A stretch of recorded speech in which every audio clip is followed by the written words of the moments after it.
শুখা মরশুম শুরু হয়ে গিয়েছে। শহরের কিছু কিছু এলাকায় পানীয় জলের অপ্রতুলতা চলছে।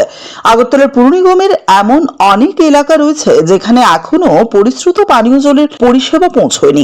যে সমস্ত এলাকায় পাইপলাইনে জল দেওয়া হয় সেই সমস্ত এলাকাগুলোতেও জল নিয়মিত দেওয়া হচ্ছে না বলে অভিযোগ রয়েছে। তবে এবারে এই সমস্যার সমাধান হতে চলেছে। ত্রিপুরার জল বোর্ড নিল এক বিশেষ উদ্যোগ।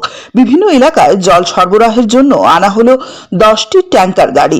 এর মাধ্যমে শহরের বিভিন্ন এলাকায় পানীয় জল পৌঁছে দেওয়া হবে, এমনটি জানান ত্রিপুরার জল বোর্ডের আধিকারিক মিহির কান্তি গোপ। বুধবার আনুষ্ঠানিকভাবে এগুলো আলোচনা করা হয়। অনুষ্ঠানে ছিলেন ট্যাঙ্কারের কোম্পানি অশোক ল্যান্ডের সেলস ম্যানেজার তমাল কান্তি দাস সহ অন্যান্য আধিকারিকরা। নিয়মিত 10টি জলের ট্যাঙ্কার দিয়ে জল সরবরাহ করা হলে পানীয় জলের সমস্যা অনেকটাই মিটবে বলে মনে করা হচ্ছে। আমরা 10টা ট্যাঙ্কার থেকে আমরা নিয়েছি। আমাদের 3 লিটার পেটি মনে আছে এবং 1 লিটার পাঁচই হয়।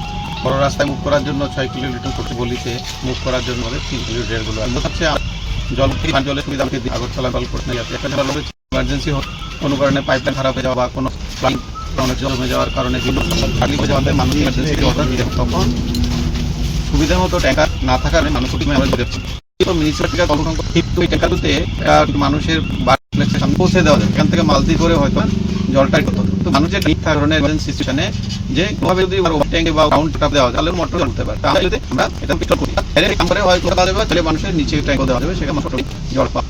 তো ইমার্জেন্সি সিচুয়েশনে ওয়াটার সাপ্লাইটা যদি কোনো এলাকাতে বা কোনো জায়গাতে আমাদেরকে জরুরিতে অ্যাভেলেবেল করতে হয় তাহলে এই ট্যাঙ্কগুলো আমাদের কাজে আসবে।